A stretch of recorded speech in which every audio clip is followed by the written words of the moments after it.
Les saludo en el nombre del Señor Jesucristo, le doy las buenas tardes y este momento de meditación en la palabra de Dios es para que lo tengan como una reflexión durante el culto de oración que solemos tener en la iglesia, pero que ahora ustedes lo van a tener en sus casas.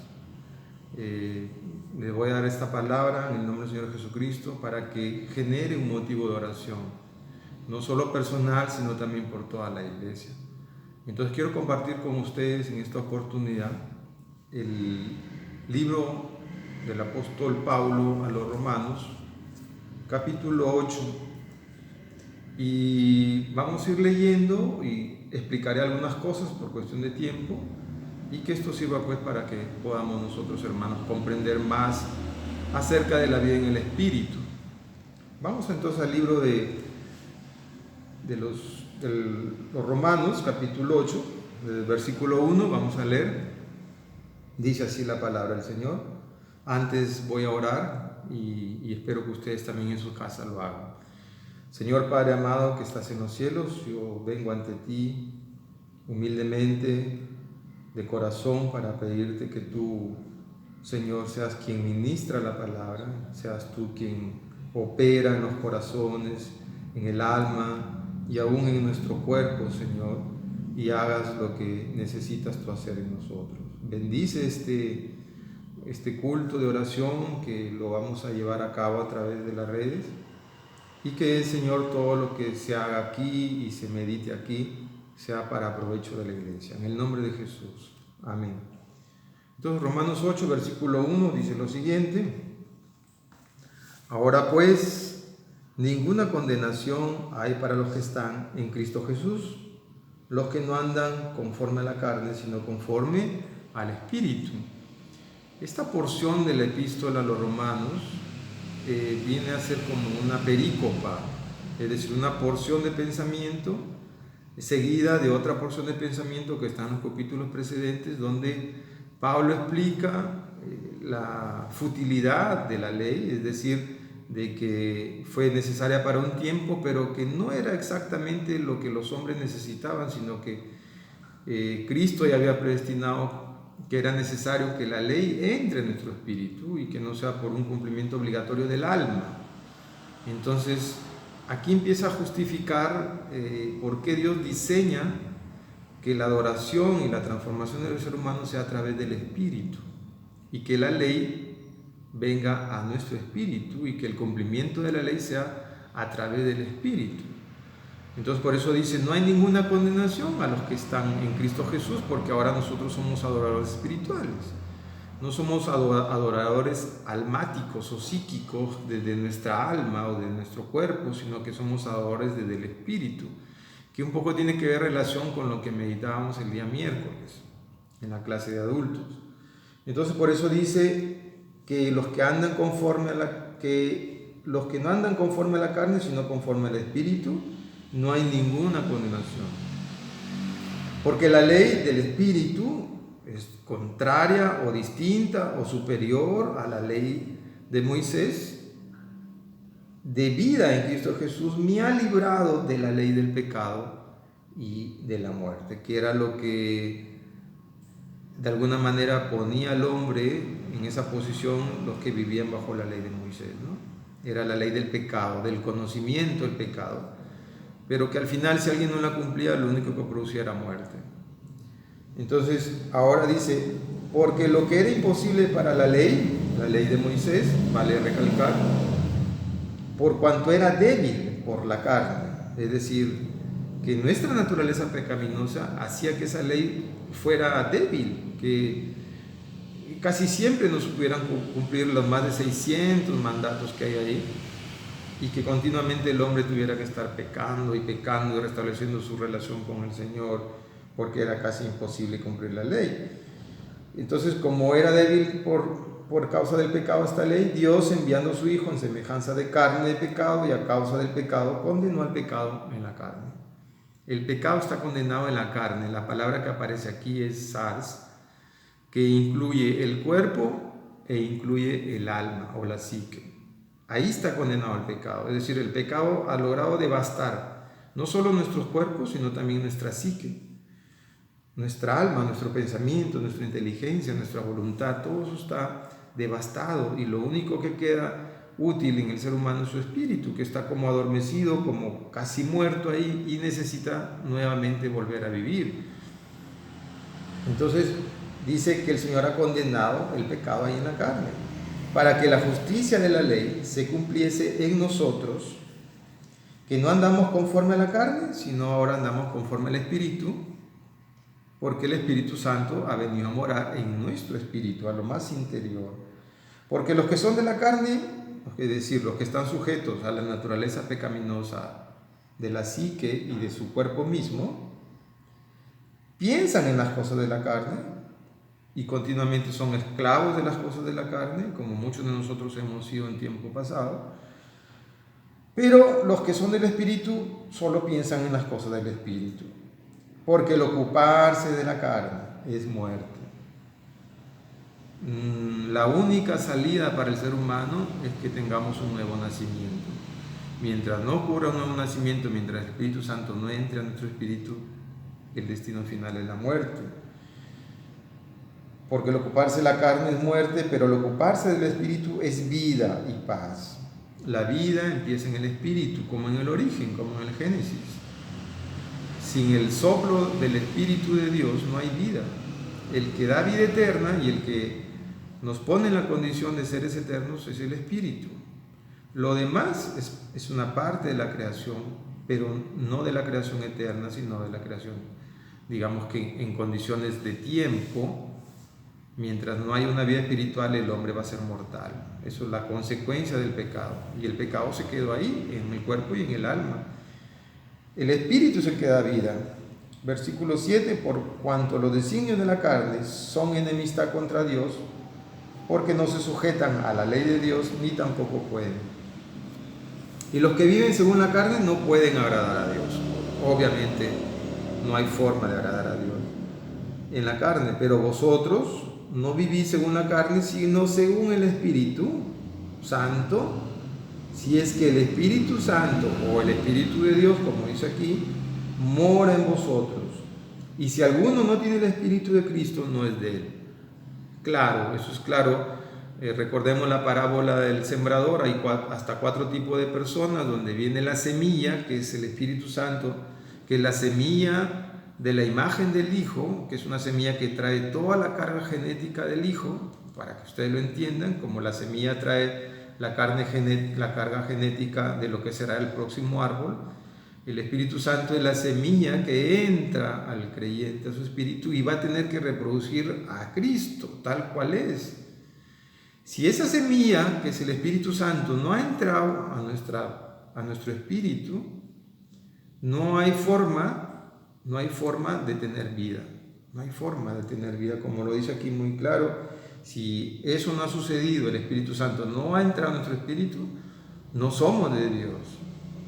Para ser de Dios tenemos que haber experimentado ese ingreso del Espíritu Santo en nuestro espíritu y que desde ahí empiece la nueva vida. Si eso no ha sucedido, y como enseña el mismo Jesús enseña en la parábola del sembrador, que por lo menos hay 4 tipos de personas: el del camino y el de las piedras.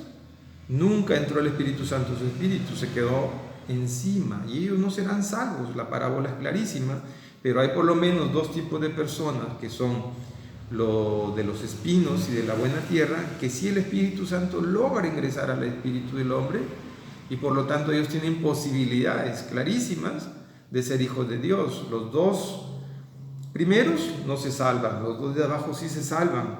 La diferencia entre el de los espinos y el de la buena tierra es que los espinos, a pesar que el Espíritu Santo ingresó, los afanes de la vida lo van a distraer y va a sufrir pérdida, no de la salvación como dice en 1 Corintios 15, pero sí no recibirá recompensa en el tiempo del reino de Jesucristo. Aunque en ambos ingresó el Espíritu Santo a su espíritu, la diferencia está en que unos vencen y otros pierden. Entonces, lo que nos caracteriza que somos hijos de Dios, que el Espíritu Santo está en nosotros, es que el Espíritu Santo entró como semilla a nuestro espíritu y empieza a producir cambios. Unos serán vencedores, otros serán perdedores, no de la salvación, porque es la parte jurídica de la salvación, que es por Cristo, no es por lo que nosotros hacemos, pero recibirán retribución o pérdida, como explica Pablo. Y ya eso lo veremos en otro estudio tal vez. Pero lo importante aquí en comprender es que la única forma de saber que el Espíritu entró en nuestro espíritu es de que empieza una regeneración desde adentro. Y eso nos convierte en hijos de Dios. Entonces por eso dice que si el Espíritu de Dios mora en nosotros, somos hijos de Dios. Y si no se ha producido eso, entonces no está en nosotros el Espíritu de Dios, por lo tanto no somos hijos de Dios. Pero si Cristo está en vosotros, el cuerpo en verdad está muerto a causa del pecado, ¿verdad? Pero el Espíritu del hombre vive a causa de la justicia. Hasta el último día de nuestras vidas, el pecado va a estar en la carne, es decir, en el alma y en el cuerpo, pero el Espíritu va a estar vivo. Y ese Espíritu vivo de adentro va a empezar a transformarnos, el alma, finalmente el cuerpo, y va a empezar a producir una santificación. Pero es algo con lo que vamos a batallar hasta el día de nuestra muerte física o hasta el día que el Señor venga por nosotros. Es una batalla continua de santificación. Dios así lo ha determinado, como lo vamos a ver aquí más adelante.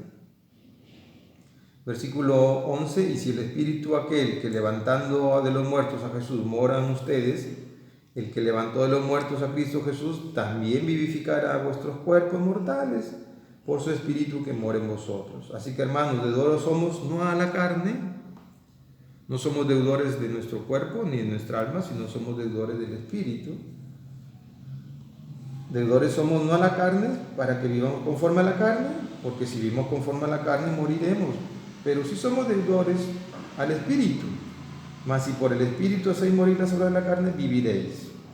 Porque todos los que son guiados por el Espíritu Santo o el Espíritu de Dios, como dice aquí, estos son los hijos de Dios, que ya lo hemos explicado. Pues no habéis recibido el espíritu de esclavitud para estar otra vez en temor, sino que habéis recibido el espíritu de adopción, por el cual clamamos Abba Padre. ¿De qué temor hablaba aquí? Del temor de la necesidad de tener que vivir bajo la ley.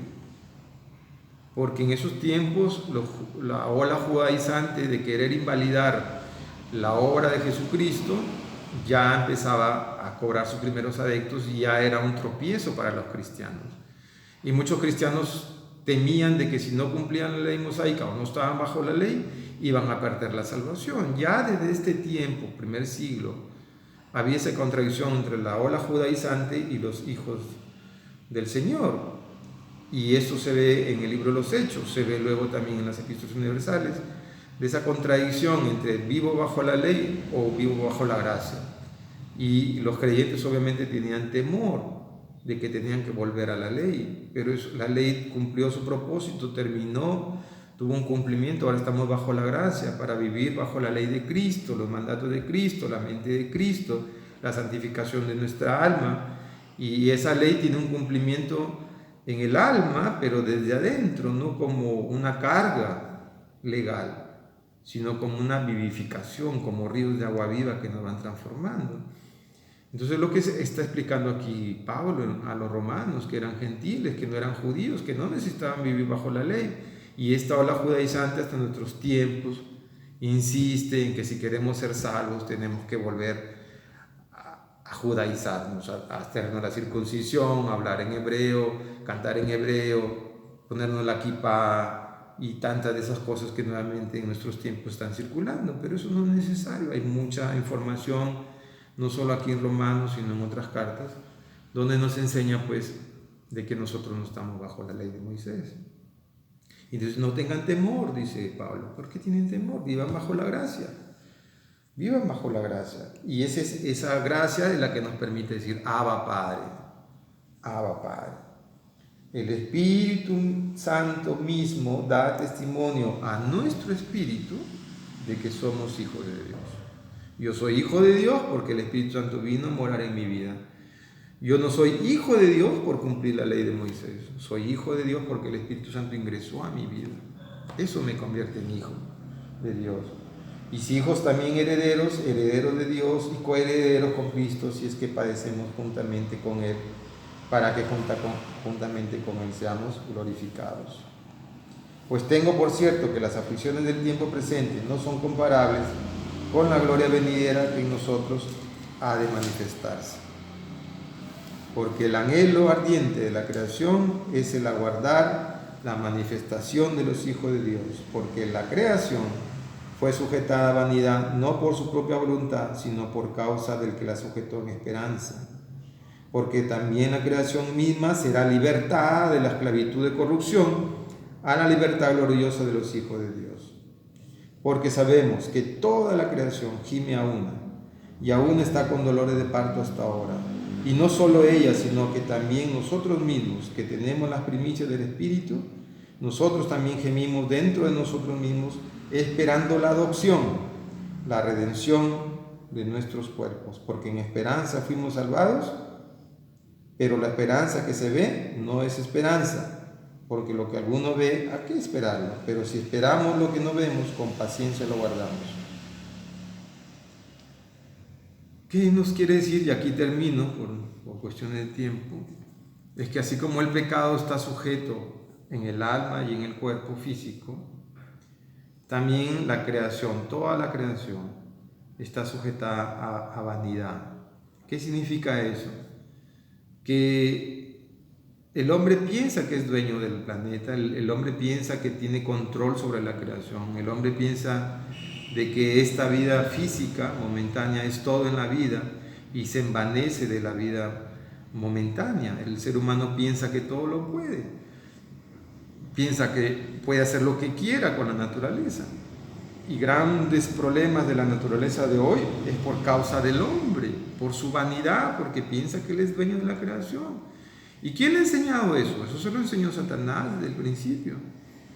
A pensar que le ha enseñado a muchas personas a creer de que el hombre puede todo, que puede hacer toda la naturaleza. Pero miren, ahora mismo se asustan de lo que un virus puede hacer. Quieren llegar a Marte, a la Luna, piensan que pueden seguir alargando la vida por muchos años. El hombre en su vanidad piensa que lo puede lograr todo, pero no va a lograr nada. Así ha sido sujetada la creación, tanto como el pecado en el cuerpo y en el alma. Toda la creación, el planeta mismo, que es un ser viviente, que gime, los animales que gimen, todo en sí, esta tierra, este planeta que es la perla de la creación de Dios, es la máxima expresión del poder de Dios.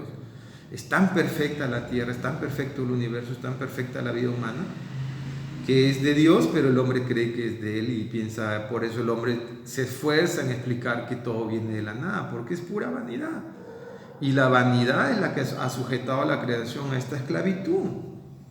Y la tierra y toda la creación está esclava de la vanidad del hombre.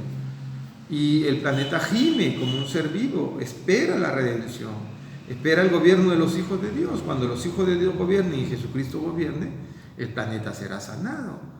El universo empezará a sentir el control de Jesucristo gobernando totalmente sobre todo.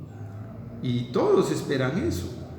La tierra, nosotros esperamos el día de la adopción, el día en que Cristo venga a vivir con nosotros. Solamente ahí terminará esta vanidad del ser humano. El ser humano piensa ahora que puede cambiar la destrucción del planeta. Pero es una vanidad, es una locura. Yo no digo que no hay que evitar usar bolsas plásticas, no digo que hay que evitar usar racionalmente el agua o cualquier cosa ambiental que podamos hacer. Tenemos que hacerlo, pero eso no va a salvar al planeta. Porque los que aman el planeta, de alguna manera entienden de que es un esfuerzo mundial, pero no todos están dispuestos a hacerlo. Nosotros como hijos de Dios entendemos que tenemos que administrar bien el planeta y lo hacemos de corazón, por revelación, no porque el saber ambiental sea moderno, sino por revelación de la palabra. Pero no vamos tampoco a lograr cambiar la situación, porque esto está sujeto a vanidad. Y el único que va a poder cambiar las circunstancias ambientales es Jesucristo cuando Él venga. Él sanará el planeta. Hagan lo que hagan las personas, no podrán lograr los cambios que Dios quiere. Así que hermanos, meditemos en esta parte de la palabra y todos esperamos el día glorioso de la salvación del Señor, ¿no? Entonces confiemos en que el Señor tiene control de todas las cosas, que Dios tiene control de todos estos problemas ambientales, de los problemas de la tierra. Él tiene el control. Y que tenemos que estar seguros que nuestra vida en espíritu es la que nos garantiza una vida total. Nosotros seremos redimidos, pase lo que pase, nosotros tenemos la certeza de que seremos adoptados. No nos llenemos de temor ni de preocupación por lo que pasa en el mundo, porque tendrá que pasar. Lo que tenemos que tener la certeza es de nuestra renovación del espíritu. Lo que tenemos que esforzarnos y concentrarnos y dedicarnos a eso es a lavar nuestra alma, a santificarnos, a renovarnos, como dice la palabra, a vivir en espíritu, a preocuparnos por las cosas del espíritu. Esa es nuestra preocupación. Y eso es por lo que nosotros debemos orar, y en esta tarde, ya casi noche, tenemos que aprovechar para orar, para que nosotros nos dediquemos a la vida del espíritu. Todo lo demás es pasajero. Concentrémonos, hermanos, en nuestro llamado, en nuestro propósito. Eso es lo que el Señor quiere. Está bien que estemos preocupados por las cosas que están pasando, está bien. Seamos cautos, precavidos, pero concentremos nuestra fuerza en las cosas espirituales, hermanos. ¿Tienen ya motivo de oración hoy día? Oren por esas cosas, lo que el Espíritu les ha podido decir, y que todo este tiempo sea un tiempo de provecho, hermanos. Dios los bendiga, y doy gracias al Señor por la oportunidad que tengo de compartir con ustedes la palabra. Reciban la bendición del Padre, del Hijo y del Espíritu Santo, y los saludos de los pastores de la Iglesia Comunión Gracia y Paz. Dios los bendiga, hermanos.